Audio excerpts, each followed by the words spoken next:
Hi everyone, Lokesh Yadav this side from the team Book My Mock.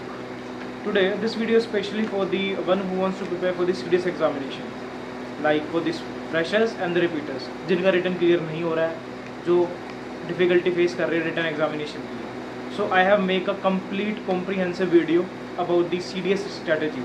ठीक है. सो क्या क्या सोर्सेज आप फॉलो कर सकते हैं, इस वीडियो में सब चीज़ें होंगी. क्या क्या सोर्स आप फॉलो कर सकते हैं, क्या क्या मिस्टेक्स आप अवॉइड कर सकते हैं, एंड कैसे आप इंश्योर कर सकते हैं अपना रोल नंबर उस पीडीएफ के अंदर. So starting, let's start the video starting from the English part. Okay, I have make some list points in this list कि कहाँ पे आप फोकस कर सकते हैं. तो first is English. So English में जो सबसे इंपॉर्टेंट चीज़ है वो है रीडिंग. सो रीडिंग बहुत इंपॉर्टेंट है. रीडिंग कहाँ आपको हेल्प करेगी? रीडिंग आपको करेगी PQRS में, रीडिंग आपको हेल्प करेगी पैसेज में, रीडिंग आपको हेल्प करेगी क्लोज टेस्ट में, रीडिंग आपको हेल्प करेगी S1 S2 में. हर जगह रीडिंग हेल्प करेगी, इवन इन द ग्रामर. ठीक है. सो आपको रीडिंग करना ही करना है, मस्ट. आधे घंटा, half an hour, 45 minutes you have to read. आप न्यूज़पेपर पढ़ सकते हैं, आप नोवेल पढ़ सकते हैं, कुछ भी एडिटोरियल पढ़ सकते, कुछ भी पढ़ सकते हैं आप उसके लिए. ठीक है. And the second part is grammar. So grammar बहुत वास्ट है. ठीक है. सो आप ग्रामर में क्या कर सकते हैं? सबसे पहले ये 4 टॉपिक्स मैंने फाइनलाइज किए हैं. ये 4 टॉपिक मस्ट हैं. First is verb, very very important chapter. Verb करिए, टेंस करिए, नाउन करें और article. These are the most important chapters.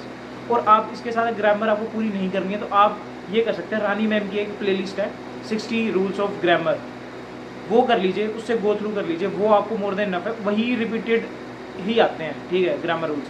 तो ये आप कर सकते हैं. उसके अलावा एक आता है पार्ट ऑफ स्पीच.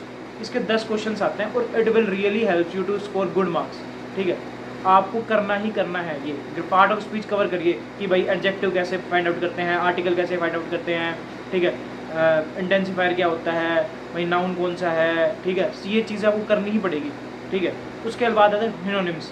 ये आ रहे हैं. ठीक है. आपको करने याद करने पड़ेंगे, इसमें कोई शॉर्टकट नहीं है, कुछ नहीं है. ठीक है. उसके बाद है वोकैब. तो मोस्ट ऑफ द कैंडिडेट्स की है ना ये क्वेरी होती है, यार वोकैब कैसे करें कैसे करें. ठीक है. तो वोकैब करने के लिए मेरा ये पर्सपेक्टिव है कि आप पिछले 2015 से 2015 से 2026 10-11 साल के सारे PYQs उठाइए, पेपर उठाइए. उसके अंदर सारे जितने भी वोकैब है पार्ट हैं, ईडियम्स हो, सिनोनिम्स हो, एंटोनिम्स हो, सारे पार्ट्स को कवर करिए. और आप ये करिए कि आप क्वेश्चन सोल्व कर रहे हैं तो उसमें एक चीज़ और कर सकते हैं आप, जो आपके ऑप्शन है उनको भी आपको गो थ्रू करना है. उनके जैसे ऑप्शन में भी आपको उसके सिनोनिम्स एंटोनिम्स करने ही पड़ेंगे. ठीक है. आपको कुछ जो ऑप्शन दे रखा है जैसे ABCD ऑप्शन है तो ABCD ऑप्शन के 3-3, 4-4 एंटोनिम सिनोनिम्स कर लीजिए. आप ये फिगर आउट करोगे कि जो 4-5 साल पहले जो पूछा था उसका ही सिनोनिम या उसका ही एंटोनिम वापस पूछ रहे हैं. ठीक है. तो आप ये चीज़ कर सकते हैं. उसके बाद आप ये कर सकते हैं कि एक बुक आती है ब्लैक बुक, उसको आप फॉलो कर सकते हैं. वो बहुत अच्छी बुक है. मैंने उसी से किया है और मैंने PYQ से किया है. ठीक है. ये 2 है चीज़ें हैं. और एक समुद्र मंथन करके प्लेलिस्ट है रानी मैम की, आप उससे भी गो थ्रू कर सकते हैं. ये 3 रिसोर्सेज हैं वो कैब के. ठीक है.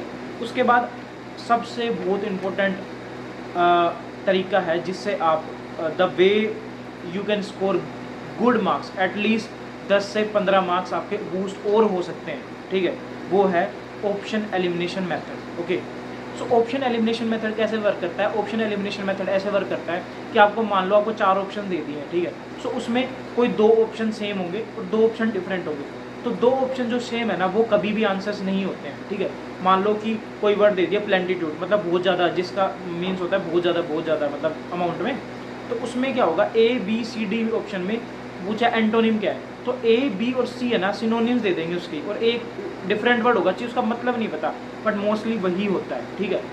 और सेकंड तरीका है और अच्छे मार्क्स बूस्ट करने का कि जिस ऑप्शन में आप श्योर हो कि 2 ऑप्शन तो A और B तो नहीं हो सकता है, उस ऑप्शन में आप रिस्क लीजिए एक ऑप्शन टिक करने का. एक अभी है ना पिछले 1-2 साल से कॉन्ट्राडिक्ट, कॉन्ट्रा पंचुअल, कॉन्ट्रास्ट वाले आ रहे हैं. तो इससे आपको इन सब के मीनिंग ये कैसे हैंडल कर सकते हैं आप, सब के मीनिंग देखिए, नोट डाउन कीजिए, नोट्स बनाइए और then go through with the mock test. जितने भी मॉक टेस्ट मिले उनमें से ये 10 क्वेश्चन निकाल लीजिए. ठीक है.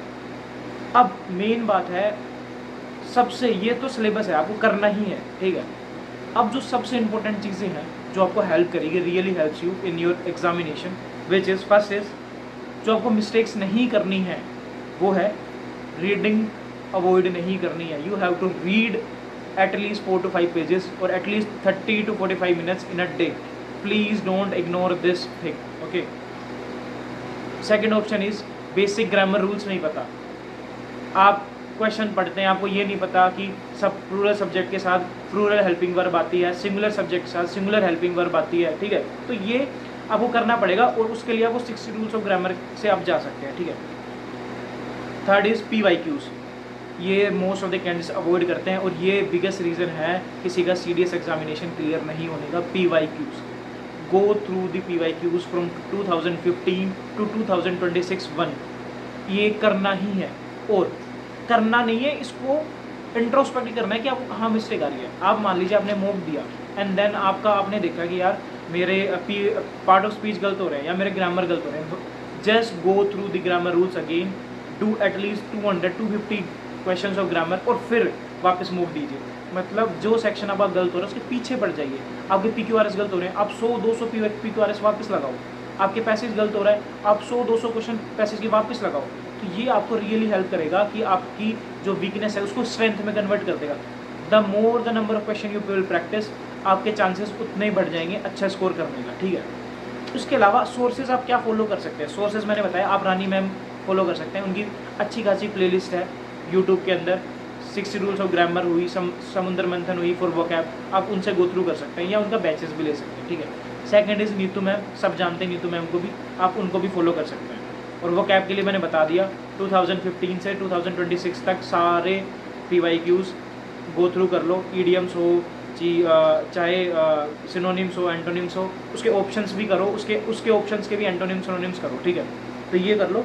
और ब्लैक बुक फॉलो कर सकते हो और एक समुद्र मंथन मैंने बताया रानी मैम का, वो फॉलो कर सकते हो। तो this is completely strategy of English part. और मैं ये मानता हूँ कि इंग्लिश में मैक्सिमम जितने क्वेश्चंस किए जा सकते हैं उतने करिए, क्योंकि यही एक स्कोरिंग एरिया होता है स्पेशली फॉर दी OTA, जो OTA के लिए प्रिपेयर कर रहे हैं। और फीमेल्स के लिए जिनकी कट ऑफ आपको पता है अब 105 110 जाने लग गई है, ठीक है। सो आपको इंग्लिश में बहुत अच्छा स्कोर करना है। You can't ignore this part. आप ये नहीं कर सकते हैं कि GK में बहुत फोकस कर लिया और इंग्लिश में नहीं किया। और यही एक बहुत बड़ी गलती होती है specially for the candidates who are preparing for the OTA examination. वो क्या करते हैं, वो एक सब्जेक्ट को बहुत ज़्यादा प्रायोरिटाइज कर देते हैं, आइदर इंग्लिश और आइदर GK। तो वो चीज़ें आपको नहीं करनी है, ये मिस्टेक नहीं करनी है, ठीक है। तो this is all from the English part.